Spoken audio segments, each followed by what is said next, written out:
जान भी जा सकती थी, ये पूर्ण रूप से रेप भी कर सकते। जिस तरीके से उन्होंने मुझे पकड़ा था, जिस तरीके की उनकी आंखें थी। आरटीओ चेक पोस्ट को लेकर एक बार फिर से एक बड़ा खुलासा हुआ है। यह खुलासा पुलिस की सुरक्षा और दावों दोनों की पोल भी खोल रहा है। मोहन सरकार लाख दावे कर रही है कि चेक पोस्ट बंद कर दिए गए हैं, चेक पोस्ट पर कुछ भी नहीं हो रहा, दावे तो यही किए जा रहे हैं। लेकिन यहां पर सिकंदरा में यहां पर आरटीओ चेक पोस्ट चालू है। यहां पर क्या अवैध वसूली का खेल चल रहा है, या फिर यही वजह रही नेता और अधिकारियों के आमने सामने होने की? क्या है पूरा विवाद, और यहां पर हिस्सेदारी का पूरा मामला था जिसके चलते यह पूरा घटनाक्रम घटा। आपको पूरा विवाद बता देते हैं जो आपको चौंका भी देगा, क्योंकि यहां पर महिला परिवहन अधिकारी के साथ में मारपीट की गई है चेक पोस्ट पर। अब अपनी सुरक्षा की मांग वह कर रही है।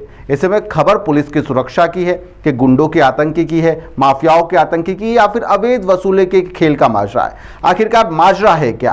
अब आपको पूरा घटनाक्रम समझ लेना चाहिए कि आखिरकार कब, क्यों और कहां यह पूरा घटनाक्रम हुआ है। शिवपुरी जिले के सिकंदरा में आरटीओ चेक पोस्ट पर यह घटना घटी है। यह सिर्फ एक मारपीट की घटना नहीं है, बल्कि सिस्टम पर सीधा सीधा तमाचा भी है। सोचिए आप, एक महिला परिवहन अधिकारी ड्यूटी पर चेक पोस्ट पर तैनात रहती है, तभी अचानक से 8 से 10 लोगों का झुंड मौके पर पहुंच जाता है और हमला करना शुरू कर देता है। महिला अधिकारी के साथ में मारपीट की गई है, अभद्रता की गई है। जाते जाते सरकारी दस्तावेज, सीसीटीवी और नकदी समेत कई चीजें यहां से समेट के बदमाश ले भी गए। ये सब कहां पर हो रहा है? वर्दी के जब वर्दी जिस्म पर थी उस समय हो रहा है। फिर यहां पर सब कुछ सेटिंग का खेल चलता रहा। मामला दर्ज नहीं किया गया। मामला शिवपुरी जिले के करेरा अनुविभागीय अधिकारी का बताया जा रहा है। वहां का जहां पर तैनात एएसआई सुमन दीक्षित के साथ में भाजपा नेता बबलू यादव के द्वारा मारपीट की गई, यानी उनके साथियों के द्वारा मारपीट की गई है, और यह गंभीर आरोप सुमन दीक्षित के द्वारा लगाए जा रहे हैं। बबलू यादव अपने 8-10 साथियों के साथ में मौके पर आए। अचानक से यहां पर चेक पोस्ट पर पहुंचने के बाद में गाली गलौज शुरू कर दी गई, दबाव बनाने की कोशिश की गई, और जब विरोध किया गया यहां पर विरोध, तो यहां पर महिला अधिकारी के साथ में मारपीट कर दी जाती है, अभद्रता कर दी जाती है। इतना ही नहीं, यहां पर सरकारी रिकॉर्ड, सीसीटीवी कैमरे और यहां पर कई चीजें यहां से लूट कर बाहर भी हो गए। वो सबसे हैरान करने वाली बात क्या है? सबसे हैरान करने वाली बात यही है कि मौके पर मौजूद अन्य पुलिसकर्मी भी थे, लेकिन वह तमाशबीन बने रहे। 12 घंटे के बाद में एफआईआर होती है। आखिरकार क्यों? घटना के तुरंत बाद एफआईआर क्यों नहीं हुई? पुलिस के साथ में ही ये घटना घटी थी। 12 घंटे का इंतजार किया गया, तब जाकर मामला दर्ज किया गया। क्या किसी का फोन आया था, या फिर मामला दबाने की पूरी कोशिश की जा रही थी, या फिर यहां पर आरटीओ तक सेटिंग का एक खेल चल रहा था, और सेटिंग नहीं बनी तो उसके बाद में फिर एफआईआर का खेल शुरू हुआ और एफआईआर लिखना पड़ी, या फिर किसी बीजेपी नेता का दबाव था? उनका पूर्ण रूप से उद्देश्य मेरी हानि पहुंचाना, मुझे किसी भी तरीके से मानसिक रूप से, शारीरिक रूप से टॉर्चर करके, मुझे डरा के, और यहाँ से मैं उनसे डर के और उन्हीं के पास जाऊं और उन्हीं से गिड़गिड़ाऊं, ये इनकी मंशा थी, जो कि आज भी पूर्ण नहीं हुई है और ना ही कभी होगी। लेकिन इस चीज़ में मैं ये चीज़ ज़रूर बताना चाहूँगी कि इसमें हमारे जो जिले के पुलिस अधिकारी वर्ग है, उनका बहुत सपोर्ट रहा। इसमें मैं नाम आपको ख़ास तौर पर बताना चाहूँगी, हमारे एसपी साहब, उनका अच्छा सपोर्ट रहा। हमारे करेरा एसडीओपी जाखड़ साहब, उनका बहुत अच्छा सपोर्ट रहा, और उनके द्वारा गठित की गई टीम का बहुत अच्छा सपोर्ट रहा। शासकीय स्टाफ बिल्कुल भी एक भी व्यक्ति सामने नहीं आया, और जिस समय घटना हुई उस समय क्या शासकीय जो आपके कर्मचारी हैं वो इस समय आए नहीं आए। उनको बिल्कुल भी मतलब उनकी क्या मंशा रही होगी ये तो वही जानेंगे, पर कोई भी साथ नहीं आया। और मैं अपेक्षा आप अपने स्टाफ से ही करते हो, पर वो सामने नहीं आया, तो मैंने कहा जब लड़ना अकेले ही है तो पूरी दमदारी से लड़ेंगे, फिर भले ही हार जीत उसमें किसी की भी हो, और हार जीत अब मायने नहीं रखती।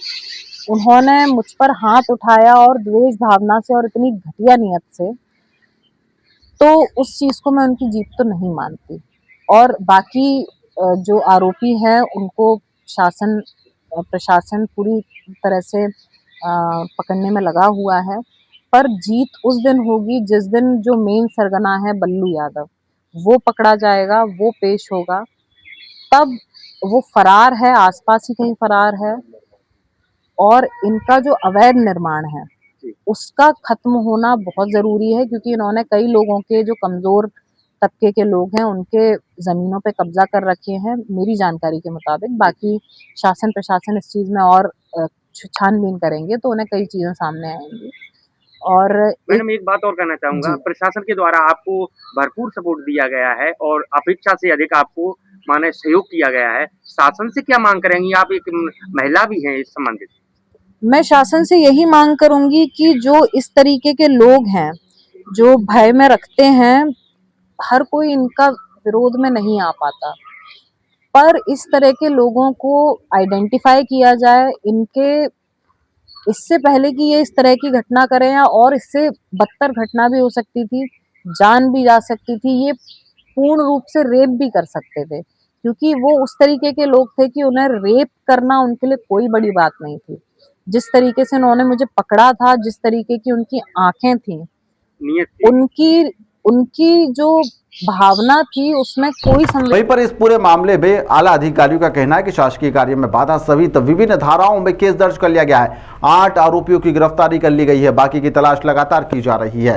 सुनिए क्या कुछ कह रहे हैं। दिनांक 8 और 9 अप्रैल की दरमियानी रात को थाना दिनारा में स्थित सिकंदरा आरटीओ बैरियर पे एक सूचना हमें प्राप्त हुई, जिसमें वहां पर पदस्थ महिला सब इंस्पेक्टर ट्रांसपोर्ट विभाग से श्रीमती सुमन दीक्षित ने हमें ये सूचना दी कि रात को करीब 12 बजे वो अपने शासकीय आवास पर कुछ सरकारी काम कर रही थी। तभी 4 लोग गेट तोड़ करके और उनके आवास में घुस आए। उन्होंने वहां पर उनके साथ अभद्रता की, तोड़फोड़ की, मारपीट की, उनके साथ छेड़छाड़ जैसी घटना भी सामने आई। उन्होंने वहां पर रखे एक टीवी मॉनिटर को तोड़ दिया और डीवीआर, कुछ कैश और कुछ अन्य सामग्री, जिसमें एक सरकारी इशूड पीओएस मशीन भी शामिल थी, इन सभी चीज़ों को वो लोग छीन कर ले गए। इसके अलावा ये भी सूचना आई कि कुछ अन्य लोगों ने मेन रोड पर, हाईवे पर स्थित जो लोग वहाँ पर ड्यूटी कर रहे थे, उनके साथ भी शासकीय कार्य में बाधा पहुंचाई और उनके साथ मारपीट की भी घटना सामने आई। इस पर हम लोगों ने अपराध कायम किया, जिसमें हमने लूट, छेड़छाड़, शासकीय कार्य में बाधा डालना और हाउस ब्रेकिंग एट नाइट जैसी धाराएं शामिल की। फिलहाल हमने 8 आरोपियों को राउंड अप कर लिया है, उनसे पूछताछ की जा रही है और इसके बाद अग्रिम कार्रवाई की जाएगी। लेकिन सवाल ये नहीं है कि क्या यह कार्रवाई सिर्फ दिखावा है या फिर असली मास्टरमाइंड तक का उनके हाथ पहुंच पाएंगे पुलिस के या फिर नहीं। महिला अधिकारी ही सुरक्षित नहीं तो आम जनता किसके भरोसे है। सरकारी दस्तावेज लगातार यहाँ पर जो उनको लूटना, क्या यह कानून व्यवस्था की हार नहीं है। यहाँ पर सिकंदरा आरटीओ चेक पोस्ट क्यों चालू था, क्या यह भी एक बड़ी खबर नहीं है। ये सस्ता सिस्टम और सड़क पर चल रही जो वसूली है उसका एक मिक्सचर है जो अब सामने भी आ गया है। सच सामने आ गया है, फाइलों में कहीं यह सच दफन ना हो जाए या फिर मामला रफा दफा भी हो सकता है। देखने लायक होगा कि आखिरकार इस मामले में आखिरकार यह जो घटनाक्रम है कहां पर जाकर इसका अंत होता है। फिलहाल के लिए इस खबर में इतना ही। आप लोग देखते रहिए द लपेट।